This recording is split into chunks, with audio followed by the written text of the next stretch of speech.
Guys, this is exciting. Okay, this is my very first video as a 25-year-old, my first YouTube debut as a person who is a quarter of a century. And I forgot to say greetings internet. Again, I'm the worst. Greetings internet, it's Katie. Okay, let's start this again.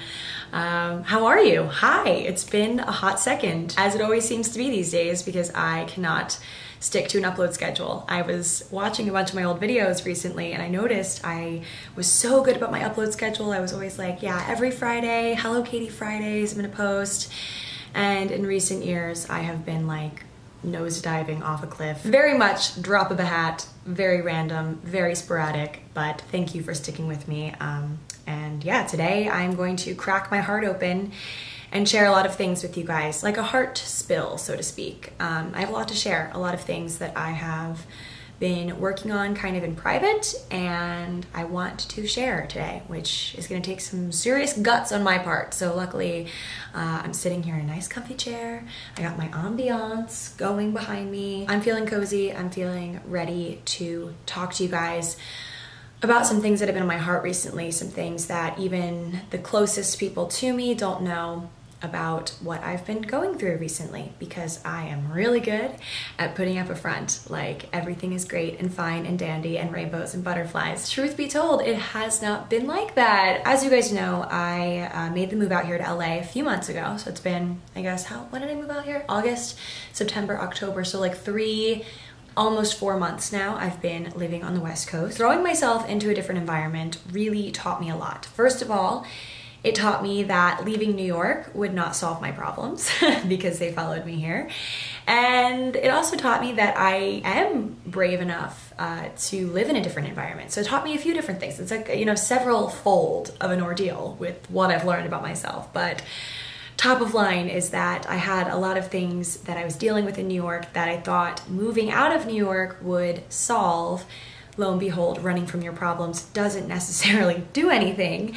And so I was kind of feeling very low about myself, feeling very sad recently. I think once the kind of honeymoon period of living out here, so it felt like kind of like a vacation for a little bit, and then once that started to kind of fade away and things started feeling real, like this is real life, I'm working out here, I'm living out here full time, that's when the scaries sort of started to sink in.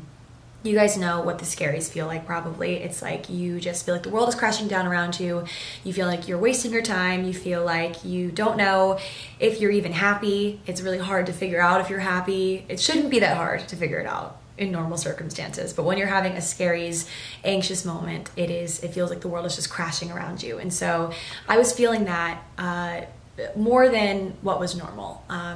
It was like a daily thing where I would wake up and it would instantly crash into me like a bus. I was just feeling really, really sad. It was one of those things where I instantly felt guilty for feeling these things because number one, I'm super privileged. I am lucky. I am living in a beautiful place with my best friends. I was really trying to make my life something that was beautiful and exciting and fun, and you know, I had the means to do these things, so why on earth was I feeling so sad and so depleted, so exhausted, fatigued, just helpless. Overall, I was in a pretty just sad place, and it was just something that had kind of boiled over from my life in New York. Like, I wasn't always happy in New York. I was feeling pretty lonely in New York a lot of the time. There is something that is so popular right now on social media, and you definitely have seen this in the people you follow, even, you know, just the everyday person, not just an influencer or a celebrity. People are obsessed with this thing called the success story. You know, I don't think perfection on social media is very trendy anymore. I mean, it used to be super trendy, everything airbrushed, everything perfect. But now it's all about who can spin the best success story.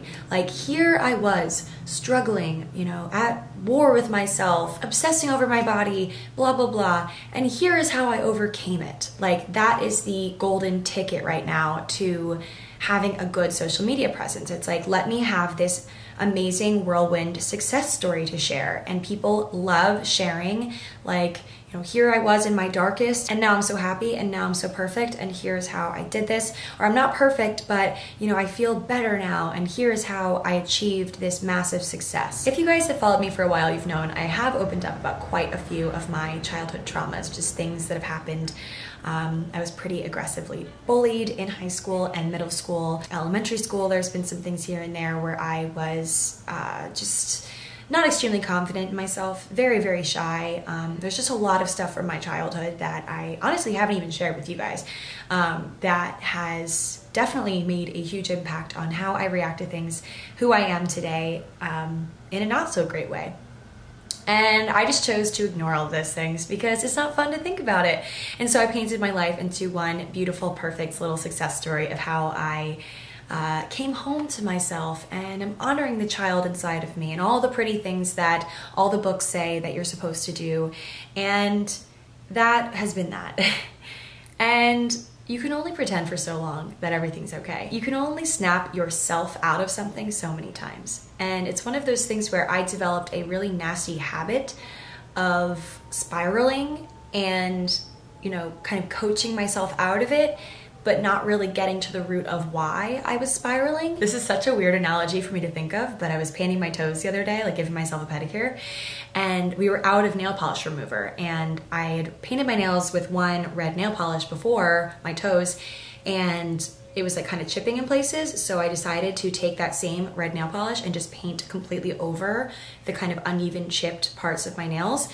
And it turned out looking like trash because it wasn't like that perfect, smooth, you know. I was just painting over what I'd done before and I didn't like fully, you know, wipe away all of the remnants of nail polish. I didn't set myself up for success. Getting nail polish remover from the store down the street would have been a significant outpouring of effort on my part, so I didn't do it and I just went ahead and did my best with what I could and it turned out to be horrible. So that is probably what I've done, honestly. It is what I've done my whole life in terms of coping and trying to problem solve. It's always been me just kind of hastily throwing together like a pep talk for myself and hoping that I will just get through it and not think about what is actually bothering me, like what's actually going on. So I was really doing that well for a very long time until I got out here to California. Something about it, I don't know what it is out here, but I was kind of forced to deal with things, honestly. Just hit one too many spirals was just really, really freaking sad. And luckily, some friends of mine had a little moment with me where they were like, you need to talk to someone because it's, you know, we aren't cutting it for you. You aren't cutting it for you. And you're just repeating these, you know, same ways of coping, and clearly it's not working because you are still sad about the same things you've been sad about for a long time. And you know, there's that quote, it's like you can't do the same things over and over again, live the same day over and over again and expect change. You can't expect to get anything new from old habits. And the way I've been coping and the way I've been coping has been really messed up and really bad. So I went into therapy recently. I am seeing a therapist weekly via Zoom, but she is local and she was recommended to me by a friend. So yeah, I'm seeing a therapist every week. The first time I met with my therapist, I couldn't even like get a word out without crying. It was just so crazy how my emotions had bubbled up so high where I couldn't even like just talking about these things that I just didn't know I could even talk about just made me so emotional. And at one point she was like, Katie, why are you crying? Do you know why you are so emotional right now? And I was like, I have never said these things to anyone because I didn't want to burden people with the truth, because I wanted to spin a success story. I wanted to say, oh yes, of course I struggled, but here's how great I am in, you know, turning things around. And I don't want to be a burden. I want to be one of those people that can pick up the pieces for themselves and be their own hero. And that's the super sexy, trendy thing to be in this world as a woman, because, you know, it's all about girl power and be bold and fortune favors the bold and be loud and proud and there for yourself and don't let people fuck with you and all this stuff. And then they forget that this is really, really hard for some people to do, especially people with traumas, with moments in life that have just stuck with them forever and they can't get rid of it in their head. And so I've been meeting with a therapist every week for the past month. And it feels good to say that. I just think there's so much good in talking to someone that knows nothing about you, that doesn't know what your hair looked like in 8th grade or even last year. And I don't know why that was the first thing that came to mind, but like there's people that don't know you, that don't know your story, that don't know your character, and people that can see right through you, that have been trained to see what you're really saying without saying it, if that makes sense. Like, and also why you're saying it. So yeah, I have told this woman so much about my life, so much that I've never even spoken out loud to a single soul on this planet, and she knows everything.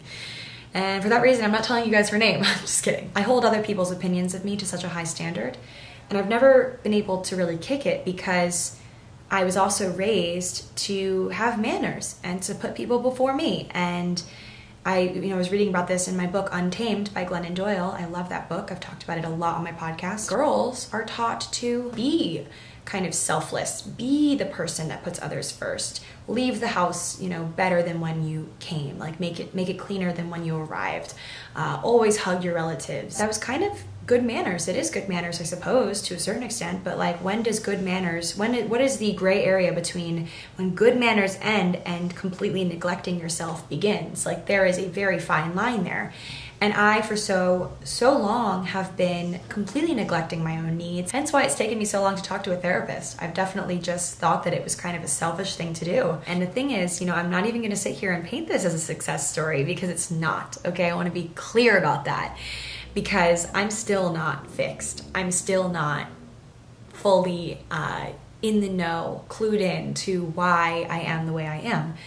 And I'm not sure if I ever will be, but with therapy, I'm getting closer to figuring out the why and kind of connecting the dots in a way that I never have. It's crazy because when I'm talking to her, I can't even sometimes get out words. I just keep saying like, I don't know, because there are so many suppressed things in my mind that I forced myself to not really give mind to and not give time to or worry to, because I thought that it was not productive to do so, and also selfish and a lot of things. So I'm training myself to unlearn these ways and let myself feel and let myself vent and not feel bad about it, because I'm also paying someone to listen to me vent. So therapy has been really good for me. And maybe the glow that you've seen in me, the way that I am shining a little bit different out here, is because I'm finally speaking my truth to someone. You can tell your friends everything. You can talk to your friends all the time and get great advice from them.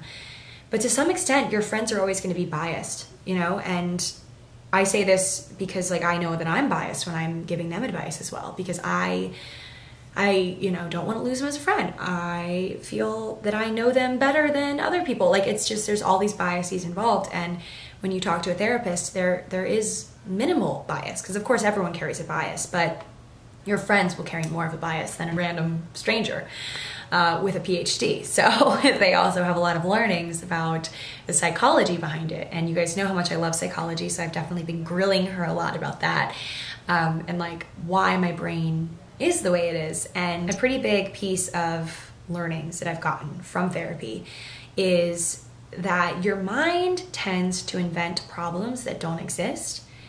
And it's because of our evolution as humans that we do this. Because in the hunter-gatherer days where, we were always scanning the horizon for danger and for wolves and for, neighboring tribes that could come harm us, we were always on the prowl, looking, trying to see where danger was and trying to predict it before it arrived, because that made you an evolved, like, elite person, an alpha, to be able to predict when when tragedy was going to strike, and be ready first, and be ready with the spears and get after it first.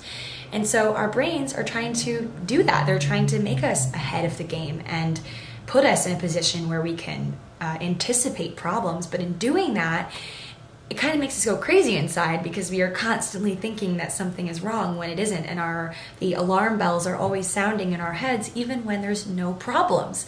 And that is how I've been for so long. Of course there have been real problems underneath that I've been dealing with, but I think that I tend to write it off as I'm being dramatic, but really it's an evolutionary thing that's inside of all of us.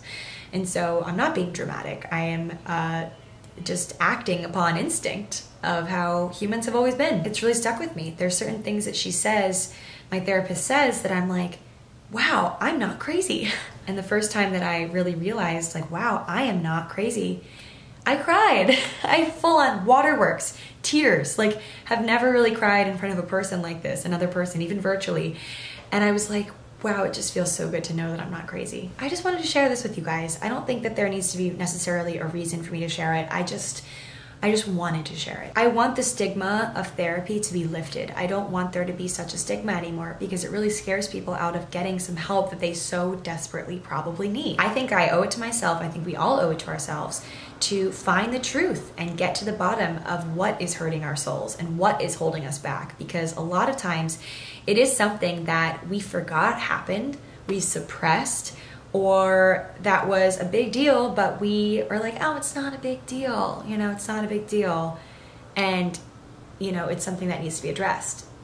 And that has been on numerous occasions with me, things that I just thought that I was being dramatic about, or that I didn't want to confront because it's uncomfortable and it's scary and it brings up emotions that I forgot I felt. But it's good. It is like getting that nail polish remover and taking off the nail polish fully before putting on a new coat. Honestly, seeing a therapist has really helped me in the direction of loving myself a bit more, because I've been a horrible partner to myself. I've been a horrible lover to myself, and that has shaped every other relationship I've ever had. It's made me do really horrible things. It's made me really depend on other people, depend on intimacy, depend on a lot of things that I don't necessarily need to depend on because I need to depend on myself first. So moral of the story is I am seeing a therapist. I don't have all the answers. I'm not fully fixed. This is not a success story. This is a story of trying and growing and learning and getting some help to do so. So that is all I wanted to share. There is so much commotion outside on my street all of a sudden, so I think that is my cue to leave. If you guys have any questions, feel free to leave them below. I don't have all the answers, but I'd love to hear your feedback, or if you're seeing a therapist, what it's done for you, or any recommendations about where to find a good one. I was recommended mine through a friend, but I've heard good things about betterhelp.com, so feel free to leave them below. And that is it for my video, guys. Thanks for watching, and I will talk to you all in my next one. Hopefully it will be soon.